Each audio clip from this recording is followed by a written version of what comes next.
Hello guys, welcome to ஐமஸ் kitchen. இது பச்சை மிளகாய். இந்த பச்சை மிளகாய் நல்லா க்ளீன் பண்ணி வச்சுருக்கேன். நான் காம்பு கிள்ளி எடுத்து வச்சுருக்கேன். இந்த பச்சை மிளகாய் வச்சு நம்ம இன்றைக்கி சூப்பரான சாம்பார் செய்யப்போம். அதாவது ஹரிமிச்சிக்கு தால் அப்படின்வாங்க பெங்களூர் சைடு. எப்படி செய்யலான்னு பார்க்கலாமா?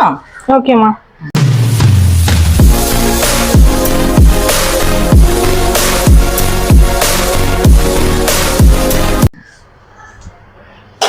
அதுக்கு குக்கரில் ஃபஸ்ட்டு நான் ஒரு 10-15 பச்சை மிளகாய் எடுத்திருக்கேன். 2 வெங்காயத்தை நல்லா சாப் பண்ணி வச்சுருக்கேன். ஒரு 10 பூண்டு, 3 தக்காளியை சாப் பண்ணி வச்சுருக்கேன். Comfort recipe மாதிரியாம்மா? ஆமாண்டாம்மா, செம்ம டேஸ்ட்டாக இருக்கும். இங்கே தமிழ்நாட்டில் வந்து மிளகா கிள்ளி சாம்பார்ன்னு வாங்க இல்லையா? ஆமாம். அந்த மாதிரி பெங்களூரில் வந்து பச்சை மிளகாய் சாம்பார். இது வந்து கொஞ்சம் பருப்பு, இது வந்து பருப்பு, துவரம் பருப்பும் மைசூர் பருப்பு. இந்த 2 பருப்பையும் நான் வந்து ஒரு 1/2 hour ஊற வச்சுருக்கேன். கழுவிட்டு நல்லா வாஷ் பண்ணிவிட்டு ஊற வச்சுருக்கேன். அதையும் இதில் போட்டுறேன்.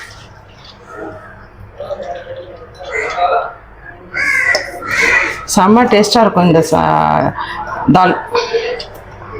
இதுக்கு வந்து தொட்டுக்கிறதுக்கு வந்து உருளைக்கிழங்கு இருந்தால் நல்லாயிருக்கும். இல்லை மாங்காய் பச்சடின்னு வாங்கல, அது இருந்தால் நல்லாயிருக்கும். கருணக்கிழங்கு வறுவல், வாழைக்காய் வறுவல் எல்லாம் செம்ம டேஸ்ட்டாக இருக்கும். அப்புறம் நான் வந்து பருப்பு ஊற வச்சுருந்த தண்ணியை போட்டுறேன். இந்த சாம்பாருக்கு வந்து நம்ம கொத்தமல்லி அந்த தண்டோடு எடுத்துக்கணும். நல்லா நிறையவே எடுத்து போட்டணும் இந்த சாம்பாருக்கு, தாலுக்கு. போட்டுட்டு மஞ்சள் பொடி கொஞ்சம் போட்டுருவேன். இது காரமே வந்து பச்சை மிளகாய் தான், வேறு எதுவுமே போடக்கூடாது. மஞ்சள் பொடி போட்டுருக்கேன். 1 டேபிள் ஸ்பூன் சீரகம், வெந்தயம் வந்து கொஞ்சமாக. வெந்தயம் இதில் சாம்பார் தாலில் போட்டோன்னு வச்சுக்கேன். சப்போஸ் நம்ம மதியம் செஞ்சுட்டு தால் மிச்சம் ஆகிடுச்சுன்னு வச்சுக்கேன், அது ஒரு மாதிரி ஸ்மெல் வரும் தாலில். அந்த ஸ்மெல் வராது வெந்தயம் போட்டு நம்ம செஞ்சோன்னா. சப்போஸ் மிச்சமாகிடுச்சு அப்படின்னா அந்த தாலை வந்து நைட்டுக்கு நம்ம சுட வைக்கும்போது ஒரு மாதிரி ஸ்மெல் வரும். அந்த ஸ்மெல் வராது வெந்தயம் போட்டு செஞ்சால். இப்போ இதை நான் அடுப்பு ஆன் பண்ணிக்கிறேன். இதுக்கு கொஞ்சமாக வந்து நான் விளக்கெண்ணெய் கொஞ்சம் ஊற்றிக்கிறேன். அது எதுக்குமா? பருப்பு நல்லா சாஃப்டாக வெந்து வரும், சீக்கிரமாக வந்து வரும். அந்த இது மேலே என்னது, குக்கர் மூடி மேலெல்லாம் தெரிக்காது, வெளியிலலாம் வராது அதுக்கு. சரியா? இப்போ இது வந்து 4-5 விசில், அவங்கவுங்க வீட்டு குக்கருக்கு ஏற்ற மாதிரி நல்லா 4-5 விசில் வர வரைக்கும் நம்ம அதை விட்டுருவோம். சரியா? நான் ஒரு நல்ல குக்கர் வாங்கலான் இருக்கேன். என்ன குக்கர் வாங்கலான்ங்கிறத நம்ம சப்ஸ்கிரைபர்ஸ் கிட்ட கேட்டு சொல்லு, கமெண்ட் பண்ணுங்க. இது கொஞ்சம் ஆவி வரட்டும். குக்கரும் இது ஒரு குக்கர் பேர் என்னன்னு தெரியல, மித்ரா. ஸோ இது நல்லா தான் உழைச்சிட்ருக்கு. இதனால் இன்னும் கொஞ்சம் பெரிய குக்கர் வாங்கணும், ஒரு 5 liters குக்கர். ஹாக்கின்ஸ் வாங்கலான்னு நான் டிசைட் பண்ணியிருக்கேன்.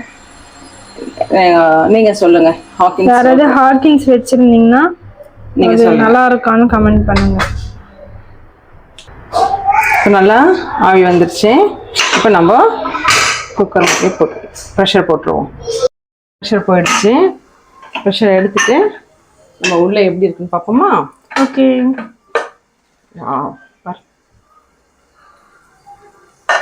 எப்படி நல்லா அழகாக வெந்து இருக்குல்ல? ஆமாம்மா. இப்போ இதை நம்ம தண்ணி கூட அவ்வளோ இல்லை, இதை நம்ம கரண்டிலே கூட மசிச்சுக்கலாம். நல்லா மசிஞ்சிச்சுக்கலாம். நல்லா சாஃப்டாக மத்து வச்சு மசித்தாலும் ஓகே, இல்லை கரண்டி வச்சு இந்த பச்சை மிளகாய் இதெல்லாம் வந்து நல்லா மசிச்சுக்கணும். நான் மசிச்சுட்டு வந்து காட்டுறேன். இப்போ நம்ம நல்லா மசிச்சுட்டு நம்ம எந்த பாத்திரத்தில் தாளிக்கணுமோ அந்த பாத்திரத்தில் ஃபஸ்ட்டு போட்டுக்கிறேன். இது கொஞ்சம் தண்ணியும் எடுத்துக்கிறேன். நான் சுடு தண்ணி எடுத்துக்கிட்டா நல்லது. எந்த கன்சிஸ்டன்சி வேணும்னு பார்த்துட்டு, திக்காக வேணுமா எப்படி வேணும்னு பார்த்துட்டு அதுக்கேற்ற மாதிரி தண்ணி ஊற்றிக்கலாம். சரியா? இது ஒரு பக்கம் கொதிச்சுட்டு இருக்கட்டும்.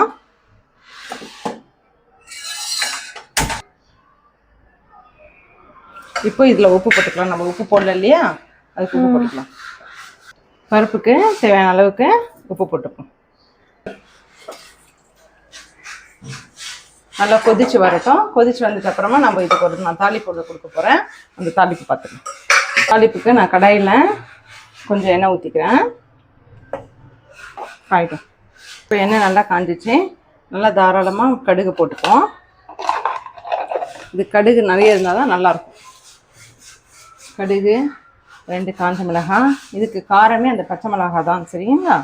அப்புறம் வெங்காயம், கருவேப்பிலை. இந்த தாளிப்பு நல்லா முருவலாகட்டும். முருவலாக இருந்தால் தான் நம்மளுடைய தால் வந்து செம்ம சூப்பராக இருக்கும். இப்போ தாலில் போட்டுருவோம். என்ன ஸ்மெல் இருக்கு பாருங்க.